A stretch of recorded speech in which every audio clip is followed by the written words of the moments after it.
बिस्मिल्लाहिर्रहमानिर्रहीम। अस्सलाम वालेकुम वरहमतुल्लाहि वबरकातुहू। आप नाजरीन के लिए आज एक वजीफ़ा, एक अमल पेश खिदमत है। हर घर का ये मसला है कि ख़वातीन शिकायत करती हैं कि उनके शोहर बहुत गुस्से वाले हैं, उन्हें डांट डपट करते हैं, बात बात पर चिड़चिड़ापन दिखाते हैं। और ज़्यादातर ये महसूस किया गया है हमारे मुल्क की हालात और मईशत के तबाह होने की वजह से लोग जो है ऐसा रिएक्शन पेश करते हैं, बीवियों पर आकर अपनी फ्रस्ट्रेशन निकालते हैं।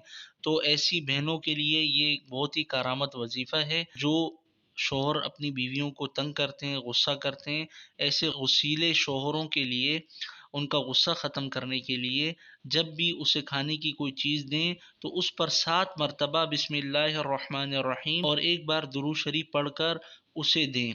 इंशाअल्लाह उसका गुस्सीलापन ख़त्म हो जाएगा। अगर आपके शौहर का गुस्सीलापन ख़त्म हो जाए तो मुझे भी दुआओं में याद रखिएगा, और आप चैनल पर नए हैं तो चैनल को सब्सक्राइब करके बेल आइकन को प्रेस कर दीजिएगा। इंशाअल्लाह आपका आना इस चैनल पर हराएगा नहीं जाएगा। इंशाअल्लाह आपको इन्फॉर्मेटिव मालूमाती वीडियोज़ इस पर मिलती रहेंगी। जज़ाकल्लाहु खैरा। अस्सलामु अलैकुम वरहमतुल्लाहि वबरकातुहू।